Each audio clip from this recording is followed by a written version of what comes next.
Merci fidèles téléspectateurs de MS Télévision, nous sommes très ravis de vous retrouver dans le cadre de notre rendez-vous hebdomadaire, c'est-à-dire à travers cette grande tribune des leaders où nous avons toujours eu l'occasion et surtout ce privilège de recevoir pour vous un leader multidimensionnel. Il s'agit de l'homme de Dieu, le bishop Ejiba Yamaga. Avec lui, nous allons essayer aujourd'hui de nous entretenir sur l'aspect social de la République démocratique du Congo. Et évidemment, on aura aussi à épingler quelques points sur le plan sécuritaire et ecclésiastique. Bien avant que nous puissions, comme d'habitude, rentrer dans l'entretien prévu aujourd'hui avec l'homme de Dieu, nous lui donnons ne serait-ce que l'occasion de pouvoir saluer tous nos fidèles téléspectateurs. Salut et shalom à vous tous, que la paix du Christ habite dans vos cœurs, que la gloire de Dieu repose sur vous et bon début de semaine. Merci beaucoup, Bishop Ejiba Yamaga. Nous allons, comme promis, aborder l'aspect social de la République démocratique du Congo, où hier c'était comme de simples promesses, mais aujourd'hui nous avons la nette impression que ces promesses commencent, n'est-ce pas, à se concrétiser sur le plan social aujourd'hui. Nous avons déjà des usines de montage de véhicules en République démocratique du Congo. Il y a l'hôpital général de référence de Kinshasa qui est en pleine réflexion. La ville de Kinshasa sera dotée bien sûr d'un grand centre culturel. Tous ces aspects, Bishop Ejiba Yamaga, vous en tant que leader, vous avez peut-être des impressions par rapport à cela. Nos impressions sont les meilleures. Les impressions meilleures parce que quand nous voyageons de par le monde, vous trouvez qu'il y a quand même des infrastructures et il y a des choses qui peuvent présenter la beauté d'une ville. Et toutes ces choses, quand elles commencent à être en République démocratique du Congo, et nous saluons cela avec beaucoup de reconnaissance envers Dieu. Et j'ai suivi un analyste sur une de nos radios sur place. Il dit 31 ans après aujourd'hui une usine de montage. Et ce qui m'étonne aussi, dans la même direction de l'usine de montage, il y a des gens qui, eux, ne voient absolument rien de grave. Les gens qui disent non, c'est une perte d'argent, il a fallu que les bus soient montés en Europe parce qu'on payera la DGDA de l'argent des douanes.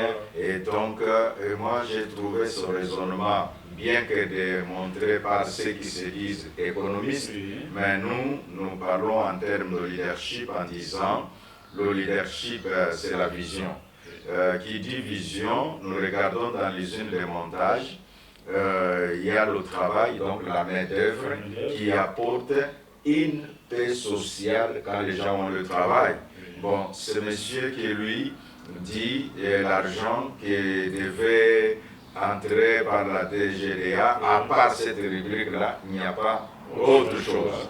Mais tandis que quand il y a la main-d'œuvre locale, écoutez, c'est là que les gens qui parfois lisent l'économie dans l'esclavisme sans être pragmatiques sur terrain, parfois ils ne comprennent pas les données. Je te donne un exemple. Les usines américaines ne sont plus en Amérique. Les usines américaines sont installées en Chine.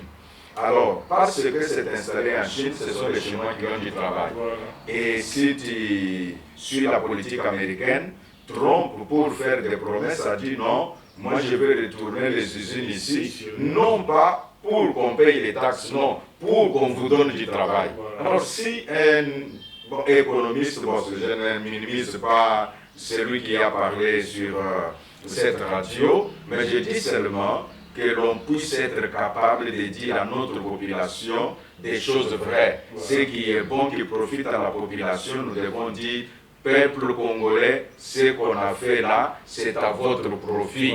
Parce que si les mêmes gens qui disent que c'était un manque à gagner pour la DGDA. Ce sont les mêmes qui se plaignent, oh, l'argent qui entre dans les trésors, on ne voit pas ça. Alors bravo au président de la République pour cette démarche et nous disons que le Seigneur bénisse la République démocratique du Congo, que cet instrument de production ou de montage de bus qui s'installe ici, ça donnera davantage de l'intelligence au peuple. Parce que quand vous montez tous ces gens qui seront en train de monter ces bus-là, ils auront une certaine intelligence. C'est ce qui fera, parce que l'un était en train même de dire, oh mais tout ce que les gens de Kimpoanza ont fait, ça sera amorti, ils n'auront plus de... Non, par contre, ce que ces gens-là, les gens de Kimpoanza font, ils continueront à faire leur travail et ne font pas les montages, ils vendent les pièces détachées. Et ce qu'ils vendent, ce n'est pas nécessairement des Mercedes, c'est les différentes sortes voilà, qu'ils vendent là-bas. Et je peux informer ceux qui font cette analyse, je peux leur dire aux États-Unis, où il y a aussi les usines de fabrication et de montage. Parce que là, il n'y aura que le montage. Et quand, aux États-Unis, les pièces détachées se vendent toujours. On les vend même en ligne. Il y a alors, je ne sais pas ce que l'on veut pas dire à notre population. Donc, peuple congolais, réjouissez-vous. Priez pour votre pays, priez pour les institutions de votre pays, et c'est là qu'on voit un leadership visionnaire, et nous disons effectivement le président Félix, il a un leadership visionnaire. Voilà. Et sur le plan de la fiscalité, comme certaines analyses le disent, si aujourd'hui nous avons plusieurs employés, cela paie davantage aussi donner un avantage sur le plan fiscal dans notre pays. Mais c'est là, c'est le produit interne. Voilà. Et ce produit interne fait que quand chaque ouvrier qui est payé, il va aussi payer l'impôt minimum. Voilà. Alors cet impôt que l'on va retirer par la caisse sociale ou toutes les formations de la fiscalité, ça va encore renflouer les caisses de l'État. Et en même temps, l'argent va tourner. Imagine-toi, comme j'ai entendu les quelques statistiques disant qu'on peut employer 500 personnes. 500 personnes signifie 500 familles.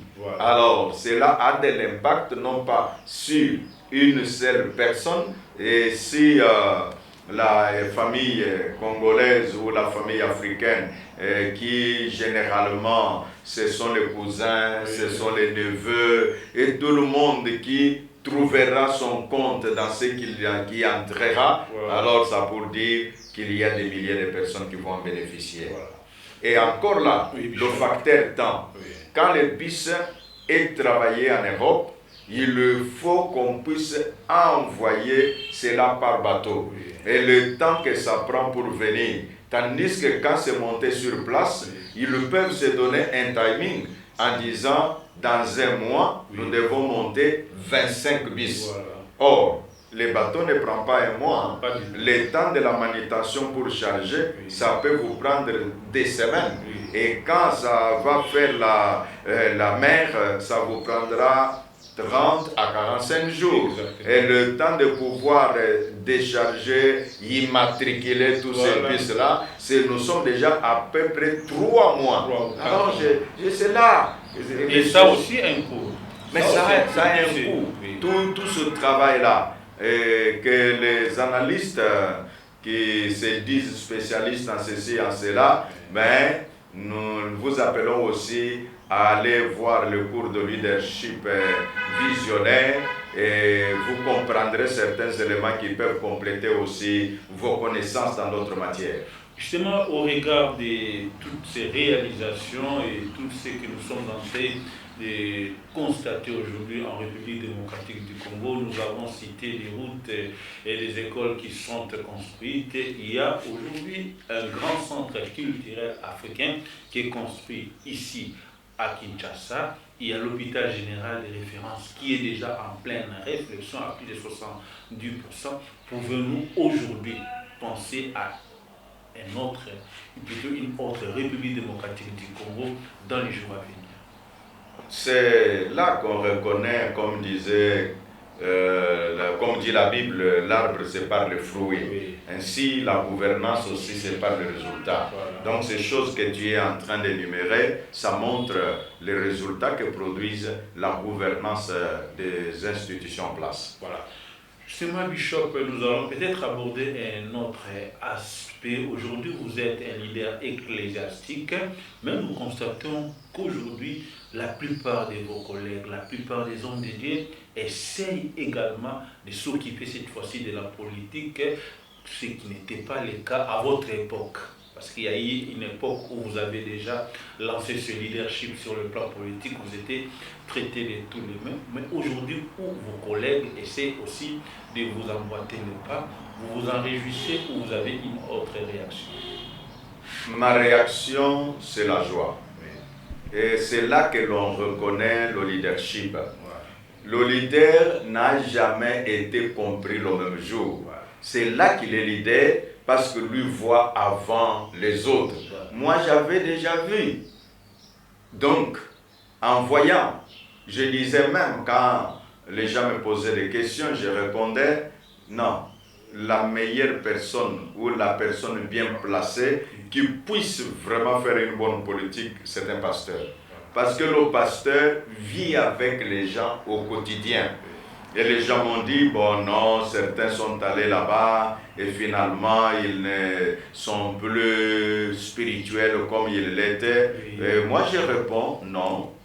Autant le pasteur peut aller dans le business et n'est plus spirituel, autant le pasteur peut demeurer à l'église et en même temps n'est plus spirituel. Alors nous disons là que Dieu soit loué. Et donc les sentiments que j'éprouve, si c'est répondre à ta question, sont les sentiments de fierté, de dire que je suis un véritable leader, j'avais vu avant mes frères. Voilà. Et mes frères ont compris maintenant. Et donc je les bénis et je souhaite qu'ils réussissent. Et si j'ai quelques conseils à leur donner, c'est de comprendre qu'est-ce qui est principal par rapport à la branche politique qu'ils abordent et à la branche ministérielle.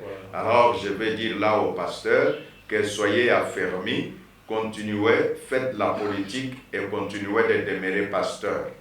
Justement, on doit encore revenir sur cet aspect des choses parce qu'à l'époque, ça fait couler beaucoup d'encre et de salive sur l'incompatibilité de l'œuvre de Dieu et de la politique. Aujourd'hui, où certains de vos collègues s'engagent dans la politique, est-ce que ça peut, dans un autre aspect, présenter un danger pour l'œuvre de Dieu ou ça n'aura pas de danger, ou dans quel cas ça peut évidemment porter un danger pour l'œuvre de Dieu? Dans quel cas ça porte un danger? C'est au moment où la personne qui aborde l'action politique ne la comprend pas. Parce que quelqu'un peut aborder une chose qu'il ne comprend pas bien. Mais si les amis, les pasteurs, les évêques qui s'intéressent et qui s'impliquent en politique comprennent très bien ce qu'ils font, en tout cas, il n'y a pas de danger. Que veut dire ne pas comprendre? Je donne un exemple. Vous savez, il y a quelqu'un, un jour, je vois un monsieur au Parlement, ici en République démocratique du Congo, c'est un député. Il est venu au Parlement avec un manteau. Et on lui dit, mais non, honorable, il fait très chaud. Les manteaux que tu as portés, il dit non, est-ce que tu n'as pas vu Obama quand on a fait l'inauguration, il était en manteau? Oui, ça s'est fait au mois de janvier et il fait froid aux États-Unis. C'est pourquoi, tu comprends déjà?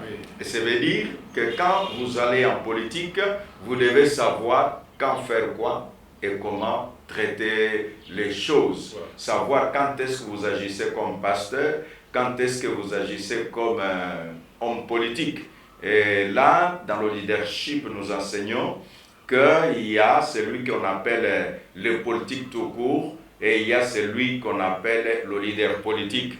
Le politique tout court, lui, ne travaille que sur base des intérêts, tandis que le leader politique lui travaille sur les intérêts de la communauté.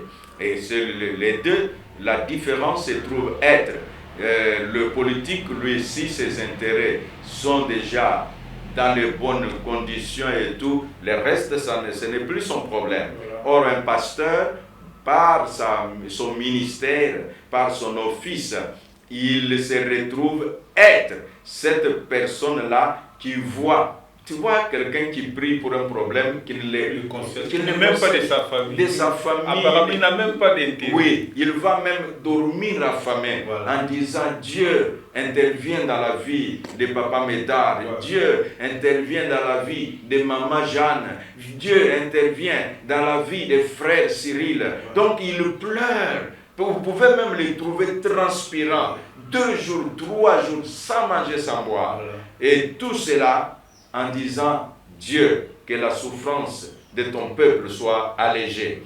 Et maintenant, cet homme-là, imagine-toi, qu'il comprenne ce qu'il est et qu'il arrive à un poste de gouvernance, mais il ferait un bon travail. Je sais, nos téléspectateurs là se disent, ah, basta, mais ceux qui sont entrés là, on dirait, non, nous devons savoir, là où on parle de la quantité, de la qualité. Et il y a, vous retrouvez les pasteurs qui sont en politique, vous devez vous poser des questions. Ils les sont devenus parce que c'est la politique, comme nous voyons actuellement. Il y a des hommes d'affaires qui ne veulent pas soutenir les ministères et l'œuvre de Dieu et préfèrent devenir eux-mêmes des ministres. Bon, ça, ce sont les égarements des humains. Mais en réalité, un véritable pasteur, il établira toujours la différence, même si la faiblesse humaine peut intervenir dans un cas ou dans un autre. Mais nous disons, les pasteurs sont des personnes habilitées à faire une bonne politique et ceux qui y entrent, qu'ils se forment aussi dans cette matière-là pour la comprendre très bien. Merci beaucoup, Bishop. Nous allons peut-être clore ce chapitre avec une toute petite question, c'est celle de savoir quel est le rôle que le Bishop Ejiba jouera en cette période. Sera-t-il encore acteur sur le terrain ou sera-t-il un coach pour l'avenir de la République démocratique du Congo? Tu as déjà compris, c'est pourquoi tu as posé une question claire. Est-ce que je serai sur le terrain ou je serai dans le coaching? Nous répondons en disant, je vais faire le coach et je le fais déjà. Il y a des gens qui me consultent, il y a des gens qui me posent des questions, comment s'y prendre. Et puis je leur donne des directives, je leur explique, et certains même disent, ah, nous avions ambition mais sans comprendre comment les choses se passent. Avec les explications nous données, ça nous donne davantage de la lumière.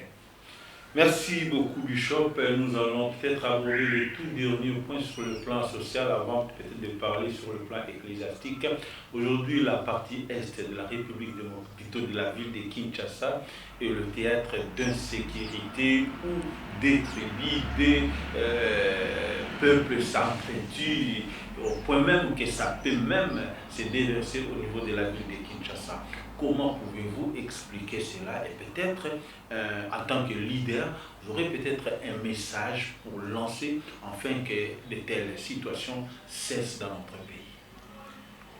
Oui, quand il y a conflit, dans les enseignements sur la résolution des conflits, tel est le terme, ou même la transformation des conflits, on enseigne que le conflit est inévitable.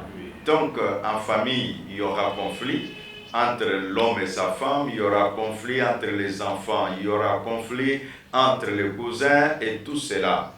Ainsi dit, ce qui se passe dans les plateaux où on parle des conflits de Yaka, Teke, bon, les uns disent il n'y a pas de problème parce que ces gens-là ont toujours été ensemble.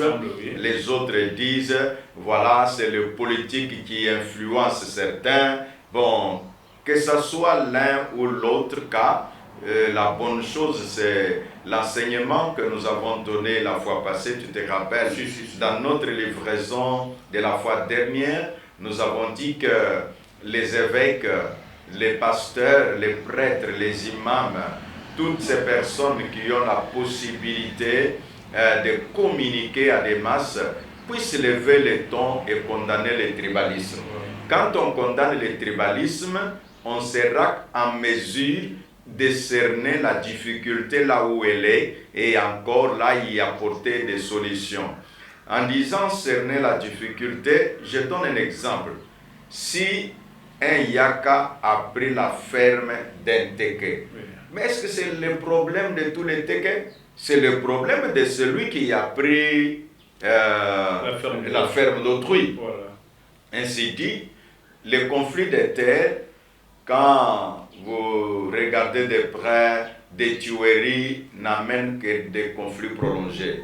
Celui pour qui vous avez tué son père, sa mère aujourd'hui, ça ne terminera pas. Ça rallonge le conflit. Mais quand on recourt aux cours et tribunaux, c'est ici que nous disons à ceux qui ont en charge le ministère de l'Intérieur et des Affaires coutumières, que l'on puisse voir comment il faut léguer ou officialiser ou donner des permis par les chefs coutumiers aux personnes attitrées. Voilà. Il y a des fois que l'on transplante le pouvoir. Le pouvoir coutumier, c'est un pouvoir reconnu selon de qui ou qui détient la généalogie. Voilà. Or, l'histoire, on ne la change pas. Exactement. Et quand on veut changer l'histoire par les arrêtés bidons, les arrêtés par vouloir créer les inimitiés, voilà, trouver des voix entendre au moment des élections. Oui, c'est vrai que tu trouveras les voix aujourd'hui, mais derrière toi, tu laisseras des larmes, tu laisseras le sang qui coule, tu laisseras autant de choses qui sont mauvaises. Et que là, nous disons, la justice peut aussi être mise à contribution, et puis le ministère de l'Intérieur, parce que c'est là qu'on gère les affaires des chefs coutumiers et consorts. Mais moi, si j'ai un message à donner, c'est encore là, réveiller la mémoire des responsables communautaires. Les responsables communautaires, je ne les vois pas en termes de communautés autochtones, je les vois en termes de communautés ecclésiastiques. Imagine-toi que les évêques des églises de réveil se disent « sensibilisons tous nos pasteurs qui sont dans les coins ». Les catholiques, donc les évêques catholiques disent « sensibilisons tous nos fidèles, donc les prêtres qui sont dans les différentes paroisses ». Et puis les kimbanguistes font la même chose, les imams font la même chose. Mais imagine-toi, le message ira très loin, le message pourra toucher les cœurs. Parce que quand le cœur est touché, la personne peut trouver l'apaisement de sa colère et savoir comment se comporter face à une difficulté. Ainsi dit, les conflits dans le Kwamutu, les conflits à Maluku, à Hier, le Mombondo et tout ce que cela comporte, c'est quoi notre contribution? Que les évêques parlent. C'est quoi notre contribution? Que les chrétiens prient. C'est quoi notre contribution? Que la justice fasse son travail. C'est quoi notre contribution? Que le ministère de l'Intérieur fasse son travail comme ils sont en train de le faire du reste. Et nous disons, ce n'est pas une affaire d'un individu. C'est une affaire de tout le monde. La communauté nationale nous appartient à nous tous. Et imagine-toi, quand il y a eu conflit là, moi j'ai mes pasteurs là-bas dans les Mayindombe, mais ils ont abandonné. Les autres même, mes paroisses ont été incendiées. Alors, et ce conflit-là de dire, toi tu n'es pas d'ici. Non, aidons les gens à comprendre que cette politique est une vieille politique qui n'a pas payé ceux qui les ont pratiqués. Un étranger peut venir chez vous et vous bénir et vous montrer de nouvelles technologies. Ainsi dit, on ne peut pas, si toi, parce que tu es là, tu dis, ici c'est chez nous, mais ton fils ira aussi chez autrui. Et si vous vous dites non, nous aurons nos écoles ici, ben est-ce que vous aurez l'université dans votre village? Même si vous avez même les créneaux, et tout ça, ça va changer. Oui. Ainsi dit que tous les amis qui nous suivent en ce moment, que nous puissions comprendre l'OTAN de ces disputés de qui est d'ici et qui est de là, c'est déjà révolu, que chaque Congolais, qu'il soit de l'Équateur se retrouvant au Kasaï, qu'il se sente chez eux au Congo. En Amérique, les gens restent comme ça, tu trouves, oh non, j'ai fait 4 ans dans cet état, je vais aller un peu voir un peu ailleurs. Donc les gens circulent librement. Et alors si nous allons, parce que maintenant là, imagine-toi, un Yaka qui entre dans un véhicule, qu'il sait que nous passerons par le plateau, comment se sentira-t-il?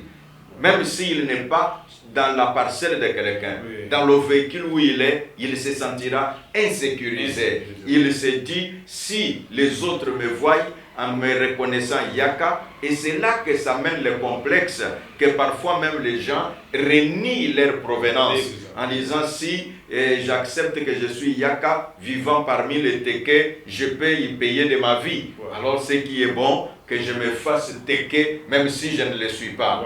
Or, c'est une grave erreur de pouvoir renier son identité. Ça peut vous suivre de génération en génération. Merci beaucoup, Bishop, pour toutes ces explications. Je crois que ça, c'est la parole de l'évêque. Un leader, quand il parle, il faut suivre pour pouvoir trouver un issue favorable. Nous arrivons vraiment à la fin de notre tribune d'aujourd'hui, mais nous allons peut-être prendre un peu rapidement les programmes au niveau du quartier général de l'église pentecôtiste des secouristes dont vous avez la charge de diriger. Le programme que nous sommes en train de préparer, sur lequel nous travaillons actuellement, c'est les 5 jours de grandeur. Nous aurons 5 jours de prière intitulés 5 jours de grandeur. Et le thème, c'est pourquoi cette pauvreté? Donc quand vous regardez les gens, vous pouvez voir quelqu'un qui dit, bon, il a 2-3 voitures, mais en réalité, il peut même avoir 2-3 voitures. Si vous regardez son compte en banque, rien du tout.